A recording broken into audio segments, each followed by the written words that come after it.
지난 주일에는 예수님께서 받으신 두 번째 시험 문제에 대해서 살펴봤죠. 마귀가 예수님을 광야에서 거룩한 성전으로 데리고 가요. 결핍과 배고픈 땅, 쓸쓸하고 불안한 땅, 이 광야에만 시험과 시련이 있는 것이 아니라 성전 꼭대기, 주의 일을 하는 거룩한 곳에서도 얼마든지 시험이 찾아올 수 있다는 것을 우리에게 알려줍니다. 마귀는 하나님께서 다치지 않도록 지켜주시는지 한번 확인해 보자며 예수님께 성전 꼭대기에서 뛰어내려 보라고 이야기를 하죠. 이 시험은 예수님께 하나님을 이용해 보라고, 하나님을 도구화해서 네 마음대로 한번 주물러 보라고 그렇게 시험 문제를 낸 겁니다. 그리고 뿐만 아니라 이 시험은 하나님이 너와 정말 함께하고 있는지 그걸 한번 확인해 보라고, 우리의 외로움을 건드리는 그런 시험이었던 거죠. 다시 한번 여러분에게 권면합니다. 주님의 일 하다가 시험 들지 마시고 하나님을 이용하지 마세요. 그리고 어떤 상황, 어떤 형편, 설령 사망의 음침한 골짜기에 있다 할지라도 우리와 함께 하시는, 우리를 인도하시는 하나님을 굳게 붙드시길 주님의 이름으로 축복합니다. 자, 오늘은 마귀가 예수님께 낸 세 번째 시험 문제입니다. 먼저 지난주처럼 시험 장소가 바뀐 걸 알 수 있죠. 두 번째 시험 장소는 거룩한 성전 꼭대기였는데 오늘 세 번째 시험 장소는 어디입니까? 지극히 높은 산입니다. 사람은 누구나 높은 곳에 있기를 원합니다. 대접받기를 원하고요, 섬길받기를 원해요. 한날은 예수님의 제자들이 길을 가는 중에 누가 더 큰지 다퉜습니다. 자리를 놓고 티격태격한 거예요. 그래서 예수님이 제자들을 불러놓고 이야기를 합니다. 가르침을 주셨어요. 마가복음 9장 35절인데요. 너희 중에 첫째가 되고자 하면 무사람의 끝이 돼야 된다. 그리고 무사람을 섬기는 사람이 되어야 한다. 라고 가르침을 주셨습니다. 예수님의 말씀을 듣고 높은 자리를 차지하려고 했던 그 제자들, 길에서 싸웠던 그 제자들이 머리를 극적입니다. 내가 잘못했구나 한 겁니다. 그런데 얼마나 시간이 지났는지는 알 수 없지만 한날은 예수님의 최측근 제자 세베대의 아들 야고보와 요한이 예수님을 찾아와요. 그리고 예수님께 요청합니다. 마가복음 10장 35절 이야기인데요. 이 두 형제가 예수님께 요청해, 예수님 우리가 구하는 걸 좀 주십시오. 그러자 예수님이 그냥 말해보라고, 뭐가 필요하냐. 그러자 그들이 원하는 것을 이야기하는데 이렇습니다. 우리 중에 한 명은 주님의 우편에, 한 명은 주님의 좌편에 앉게 해 주십시오. 높은 자리 달라는 거죠. 얼마 전에 예수님께서 분명히 첫째가 되고자 한다면 무사람의 끝이 돼야 되고 무사람을 섬기는 사람이 돼야 된다고 길에서 싸고 있는 제자들 다독거리며 이야기를 했잖아요. 그런데 예수님의 최측근이었던 이 두 제자가 예수님께 찾아와 또 높은 자리에 앉게 해달라고 그렇게 요청을 한 거예요. 참으로 한심한 일이죠. 두 형제가 예수님께 높은 자리를 달라고 하니까 그걸 지켜보고 있었던 다른 제자들, 그 제자들이 씩씩거립니다. 그 자리 내 자리인데. 야고보와 요한이 선수를 친 것이 분이 난 겁니다. 화가 난 거예요. 예수님이 다시 제자들을 불러놓고 이야기합니다. 세상 사람들은 높은 자리에 앉아 그 힘으로 다른 사람들 군림하길 원하지. 그게 세상의 이치고. 그런데 나를 따르려면 나는 너희들에게 그런 힘을 주지 않아. 너희 중에 누구든지 크고자 하는 자는 섬기는 자가 돼야 되고 으뜸이 되고자 하는 사람은 사람들의 종이 되어야 한다. 나는 섬김을 받으려 온 것이 아니라 도리어 섬기려 하고 할 수만 있다면 내 목숨까지 내어줘서 나는 섬길 참이다. 라고 다시 한번 가르쳐 주시죠. 먼저 주셨던 가르침, 첫째가 되고자 하면 무사람의 끝이 되고 무사람을 섬기는 자가 되어야 한다는 그 가르침과 똑같은 가르침을 다시 주신 거예요. 제자들은 예수님께 똑같은 가르침을 두 번에 걸쳐 들었습니다. 이건 무엇을 의미합니까? 그만큼 우리가 높은 자리에 올라가고 싶어 한다는 거예요. 자꾸 우리는 높은 자리를 바라보며 그 자리에 올라가려고 발버둥 친다는 거죠. 섬기기보다는 섬김받기를, 대접하기보다는 대접받기를 원하는 겁니다. 누가 나를 칭찬하고 누가 나를 높여주기를, 내 수고한 것을 알아주기를 원해요. 우리가 높아지기를 바라기 때문에 우리의 마음이 언제나 우리의 그것이 약점이 됩니다. 마귀는 우리의 약점을 너무나도 잘 알고 있어요. 그래서 마귀는 예수님을 높은 산으로 끌고 간 겁니다. 그 높은 자리에 앉힌 거예요. 여러분, 높은 곳에 오르는 것이 나쁩니까? 나쁘지 않죠. 여러분을 축복합니다. 여러분 아멘 크게 하십시오. 할 수 있으면 승진도 빨리 하시고 사업도 번창하시길 주님의 이름으로 축복합니다. 그러길 바라요. 그러길 바랍니다. 자녀들이 명문대학 가고요, 대기업에 취업하는 그런 일들이 있었으면 좋겠어요. 그런데 잊지 말아야 할 것은 높은 자리에 앉는 것이 우리 삶의 목표가 되어서는 안 됩니다. 우리는 높은 자리에 앉는 것이 우리의 삶의 목표가 아니라 주님의 가르침대로 섬기는 것이 우리의 목표가 돼야 돼요. 그게 우리의 최종 목표입니다. 높은 자리에 있다고 의지될 것이 아니라 높은 자리에서 더 많은 사람들을 섬길 수 있는 기회를 주신 것에 감사할 수 있어야죠. 그런 하나님의 사람 될 수 있기를 주님의 이름으로 축복해요. 사랑하는 성도 여러분, 첫째가 되고자 하는 자는 무사람을 섬기는 자가 되고 크고자 하는 자는 섬기는 종이 되어야 한다는 주님의 가르침을 기억하며 높은 자리든 낮은 자리든 있는 곳에서 주님의 말씀대로 섬기며 살아가는 성도님들 되시길 주님의 이름으로 축복합니다. 자, 높은 곳에 오르면 많은 것을 누리게 되어 있습니다. 과장에서 부장으로 진급을 하면 대우가 달라지잖아요. 대령에서 별 다르면 대우가 달라집니다. 무명 가수가 인기를 얻어 스타덤에 오르면 부와 명예를 거머쥐게 되죠. 무명일 때는 차가운 방바닥, 어두운 자취방에서 기타를 치며 노래했습니다. 노래에도 아무것도 얻는 게 없었죠. 그런데 인기만 얻어보십시오. 그러면 대학 축제에 불려가 노래 한 곡 부르고 수백만 원, 어떨 때는 수천만 원의 사례비를 받습니다. 높은 곳은 많은 것을 얻게 해요. 많은 것을 누리게 합니다. 마귀가 예수님을 높은 산으로 데리고 갔고 천하 만국과 그 영광을 보여줍니다. 세상에서 누릴 수 있는 것들을 한눈에 보여줘요. 사람들을 쥐락펴락할 수 있는 세상의 권력, 평생 쓰고도 남을 재물, 사람들의 칭찬과 박수 갈채, 존중을 받을 수 있는 명예 등을 보여준 겁니다. 그러나 누구나 탐하는 것들을 예수님께 보여주죠. 이상하죠? 우리는 보면 욕심이 생겨요. 안 봤을 때는 욕심이 없었는데 보면 욕심이 생겨요. 욕심이 생기면 갖고 싶죠. 견물생심이라 그러잖아요. 보면 갖고 싶은 마음이 생기는 겁니다. 갖고 싶은 마음이야 나쁘다고 할 수 있습니까? 나쁘다고 할 수 없죠. 작은 아파트에 살고 있는데 더 큰 아파트 가고 싶은 마음 나쁘다고 할 수 없습니다. 앞서 여러분을 축복하며 말씀드렸던 것처럼 과장에서 부장으로 승진하고 싶은 마음 갖는 것, 그게 왜 나빠요? 나쁜 것 아니죠. 매출이 높아지기를 바라는 마음 나쁜 것 아닙니다. 내 자식들이 잘 되길 바라는 마음 나쁜 것 아니에요. 우리가 어떤 것을 보면 갖고 싶은 마음 드는 건 이건 자연스럽습니다. 그런데 문제는 그 마음이 죄로 연결되는 겁니다. 그걸 주의해야 되는 겁니다.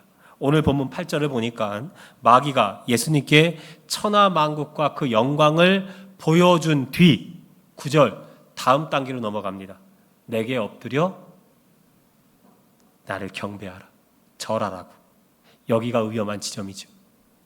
보는 것 자체가 나쁘다고 할 수 없고 보고 나서 높아지고 싶은 마음, 잘 되고 싶은 마음, 좋은 것을 갖고 싶은 마음이 생기는 것을 무조건 죄라고 할 수는 없습니다. 문제는 그 욕망을 채우기 위해 하나님 뜻을 저버리고 죄와 손을 잡고 욕망에 무릎을 꿇는 겁니다.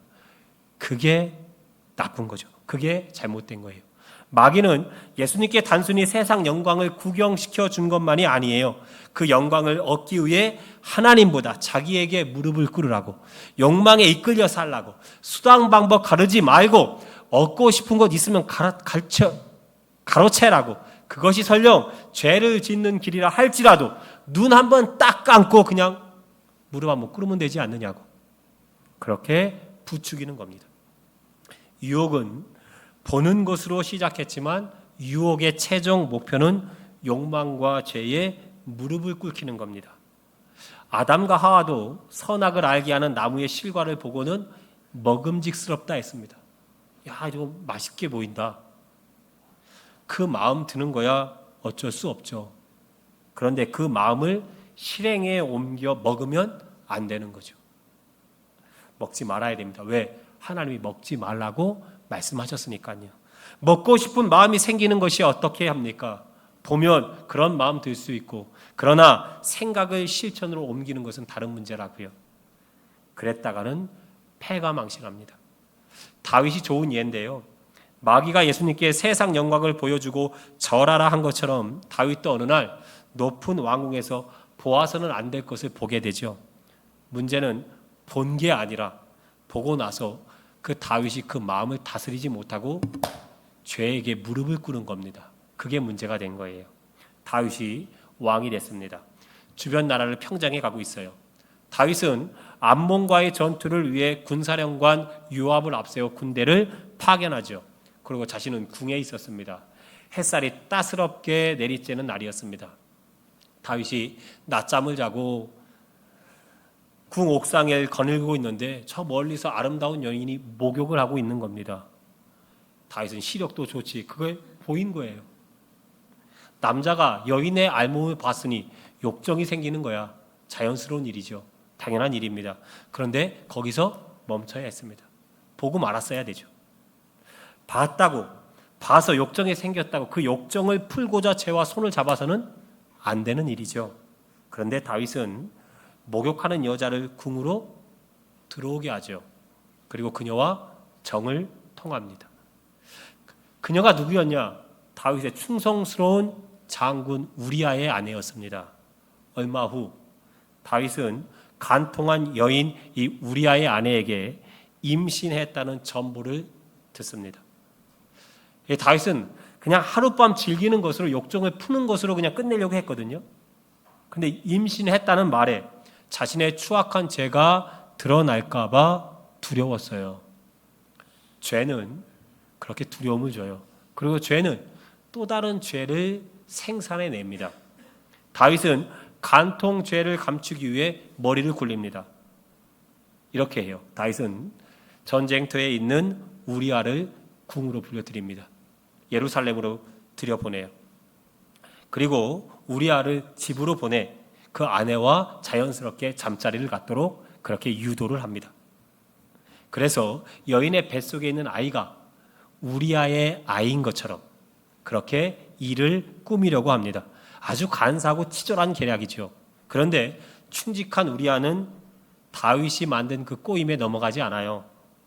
우리아는 이스라엘 군대가 지금 피를 흘며 전쟁터에서 싸우고 있는데 내가 어떻게 아내와 희낙거리고 있을 수 있습니까? 저 집에 안 갑니다. 하고는 밖에서 자는 거예요. 아무래도 안 되니까 다윗이 첫 번째 계략이 실패로 돌아가니까 두 번째 계략을 세웁니다. 그 계략은 첫 번째보다 더 악랄하고 더 끔찍하고 잔인합니다. 아주 무서운 계략이에요. 우리아를 아예 죽여버리는 겁니다. 아예 죽여버리고 그 여인을 그냥 자신의 아내로 삼아버리는 거죠. 다윗은 우리아를 전쟁터로 다시 보내면서 그 우리아의 손에 요압 장군에게 줄 편지를 들려보냅니다. 그 편지의 내용은 이래요. 전투가 격렬할 때 우리아를 가장 앞에 세워라. 선봉에 세워라. 그리고 전쟁의 그 격렬할 그때에 너희들은 쏙 빠져라. 우리아 혼자 남기고 우리아가 적의 손에 죽도록 그렇게 계략을 꾸민 겁니다. 아주 간사한 살인 계획이죠. 요압은 왕의 명령을 그대로 실행했고 우리아는 전쟁터에서 그만 죽고 맙니다. 우리아의 죽음 소식이 예루살렘으로 전해드립니다. 다윗이 그 소식을 들어요. 다윗은 자신의 죄가 은폐된 것에 안도합니다. 그리고 비열한 웃음을 지었겠죠. 우리아의 장례가 끝나자 다윗은 우리아의 아내 그녀를 데리고 와 아내로 삼죠. 다윗은 자신의 죄가 가려졌다고 생각했어요. 간통한 것도 우리아를 살해한 것도 잘 은폐했다고 생각했습니다. 천만의 말씀입니다. 그건 죄가 주는 착각입니다. 죄는 우리의 감각을 마비시켜요. 그래서 죄는 우리의 눈을 감기고 귀도 멀게 하고 우리의 이성도 마비시킵니다. 아무도 보지 못했을 것이라 생각했지만 성경은 이렇게 전합니다. 다윗이 행한 그 일이 여호와 보시기에 악했다. 다윗은 잘 감췄다고 생각했지만 하나님께서 보고 계셨습니다. 그리고 하나님이 보고 계셨다면 다른 어떤 사람이 본 것보다 더 큰 일입니다. 왜냐하면 하나님은 죄를 덮어두는 분이 아니거든요. 그분은 거룩하셔서 죄를 그대로 두지 않으시고 반드시 그 죄값을 치르게 하십니다. 하나님은 나단 선지자를 다윗에게 보내 그의 죄를 지적하고 벌을 내리죠. 하나님은 다윗의 집안에 칼이 그러니까 죽음이죠. 죽음이 내 집에서 영원히 떠나지 않을 것이다. 그렇게 심판의 말씀을 하십니다. 그 심판의 말씀대로 다윗의 집안에 죽음이 깔리기 시작합니다. 아주 짙게 깔리죠. 다윗의 아들 암몬이 이복 여동생 다말을 성폭행합니다. 형제지간에 성폭행하는 일이 벌어집니다. 물론 이복 동생이긴 했지만요. 이에 다윗의 또 다른 아들 압살롬이 그 성폭행 가해자 형제 암몬을 살해합니다. 또 아들 압살롬은 아버지 다윗을 몰아내고 자기가 왕의 자리를 차지하죠. 그리고 아버지의 후궁들을 마치 자신의 여인처럼 백주 대낮에 겁탈을 합니다. 또한 이 다윗이 우리아의 아내를 범하여 얻게 된 그 아이가 죽게 됩니다. 다윗은 성군입니다. 지금도 이스라엘 사람들이 가장 존경하는 왕은 우리로 따지면 우리 세종대왕이잖아요. 그런데 이 이스라엘 사람들에게 그들의 가장 성군은 다윗입니다. 지금까지 그래요. 그런데 그런 많은 업적을 쌓고 사람들에게 존경을 받는 왕이었지만 그는 죄를 범해 결코 평탄한 삶을 살지는 못했습니다. 그런데 그 죄가 어디서부터 왔느냐? 보는 거로부터 왔습니다. 보는 거로부터 왔어요. 우리아의 아내를 받고 그래서 욕심이 생겼고 욕심을 채우고자 죄와 손을 잡은 겁니다. 결국 다윗은 욕망 앞에 무릎을 꿇었던 거예요. 눈으로 본 것이 죄가 된 것이 아니라 그 욕망을 붙들고 실행으로 옮긴 순간 죄가 현실이 된 거죠. 사랑하는 성도 여러분, 보는 것에 주의하십시오. 보고 욕심이 생겼을 때 그 마음을 잘 다스릴 수 있어야 합니다. 옳지 않다면, 바르지 않다면 보고 끝내야 됩니다. 갖고 싶은 마음을 잘 다스려야 돼요. 잘못된 방법으로 욕심을 채우지 않도록 해야 됩니다. 죄와 손을 잡지 않도록, 욕망에 끌려 결정하지 않도록 주의해야 합니다. 그렇지 않으면 하나님은 반드시 죄값을 물으시는 분이시기 때문에 고난과 역경이 여러분의 삶 가운데 찾아갈 수 있거든요.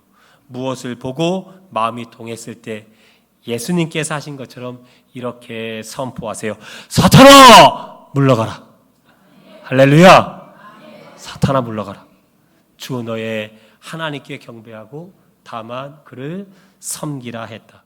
그렇게 믿음으로 선포하여 나를 굴복시키려는 죄를 오히려 무릎 꿇게 하는 그런 믿음의 사람들 다 되시기를 주님의 이름으로 축복합니다.